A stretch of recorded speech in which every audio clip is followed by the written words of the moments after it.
to overtime. Dwayne Wade right at the body of Anderson Varejao. Welcome to your Kodak moment, Anderson Varejao. Doncic pulls up, three-pointer. Bang! Bang! It's good! Doncic wins the game at the buzzer! On the other note of draft things, Knicks are supposedly super interested in Obi Toppin. Obi Toppin, Obi Toppin, Obi Toppin, Obi Toppin, however you want to call him. Still a draft mystery, something I haven't figured out as far as his name goes.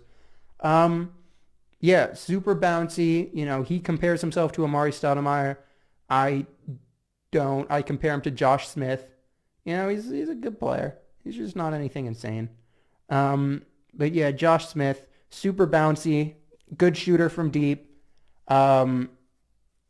great pick and roll option, great pick and pop option. Should be a great screen setter, super wide shouldered. Is 22, he's going to come in ready, and that's, he's going to come in super NBA ready. He may not improve that much, but that's your starting point. He'll come in ready. He'll give you what you need if you need a screen setter that's going to finish everything and can pop. I think his best place to go is the Warriors. I've said that before, but the Knicks are apparently super high on him. Does he fall to 8? I don't know. I really don't. He's kind of similar to John Collins, so the Hawks aren't going to take him. The Wolves, I should hope, aren't going to take him at first. Maybe if they trade down, they'll take him, which I would still hate it, but at least, we'd have two of the more exciting stretch big men. God, if that helps anything. So maybe that would be a thing, but look, does he fall to number 8? I don't know. But before we talk about whether he can get to number 8, let's talk about how he would fit with the Knicks. Tobin would bring a floor spacing 4 and would bring another lob threat next to Mitchell Robinson, which I think would be super fun. The issue is, you're going to be running a lot of horns if that's or double screens. If that's what you're really going to do, if you're going to draft another big man. Obi Toppin's going to be a decent enough floor spreader. He can shoot the ball. No one's arguing that.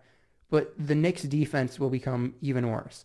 And, I have the privilege of having met someone who works for the Knicks and having been able to talk to him about this. But the Knicks defense just does not execute on every single possession or on many possessions as a whole. Yeah, Obi Toppin on the Knicks. I don't know. I don't really love it. He would bring some excitement to New York, which is great because, the Knicks need someone to be enjoyable to watch in Madison Square Garden. They haven't had that for a while, and that is an issue. Jesus Christ. Yeah, you need to have someone who's interesting to watch in New York, and Toppin will certainly be that. How high would they have to trade for him? Top 5? Would they have to trade with the Cavs to get him? And even then, are you depending on R.J. Barrett to be your only ball handler? Because the Knicks have 3 point guards, and none of them are particularly good. They have Frank Ntilikina, 9th pick 3 years ago. Dennis Smith Jr., 10th pick 3 years ago. And Elfrid Payton, who, there's a reason why he's bounced around from team to team, from the Magic to Phoenix to New Orleans to New York now. None of them are particularly good. So I say they should still target a point guard. Killian Hayes, Tyrese Halliburton, those are good fits. Those are real good fits. And I don't know about that. I don't know about how much people should be looking forward to Tobin on the Knicks. One more story that I don't think should deserve that much attention, but I'd like to mention it.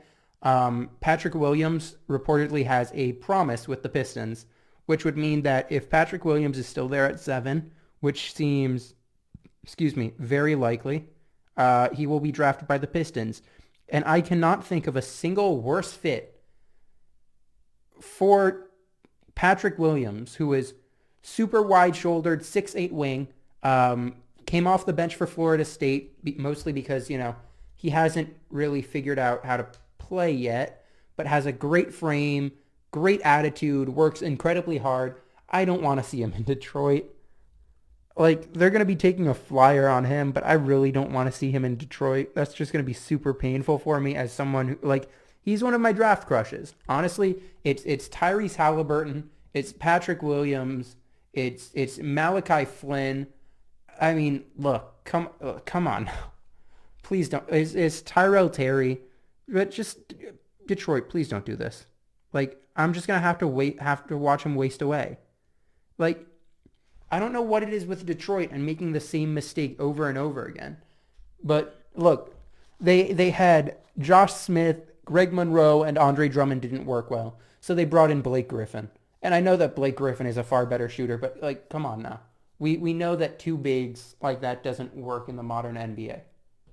That's why Kristaps Porzingis is playing center and not power forward. Like, and God, is it infuriating to hear that what may be one of the highest upside players in this draft is going to go to a basketball wasteland like Detroit. I hate to see it. It makes me very sad. I mean, Patrick Williams deserves better. The Pistons deserve worse. The Pistons deserve some... Look, there are some players that I could see going to the Pistons and it works out. Killian Hayes, namely one of them. I think that could work, especially if they retain Christian Wood. But why? Why would you take a small forward, power forward combo when the best player on that team is a power forward center combo who's going into free agency? I hate it. I hate to see it.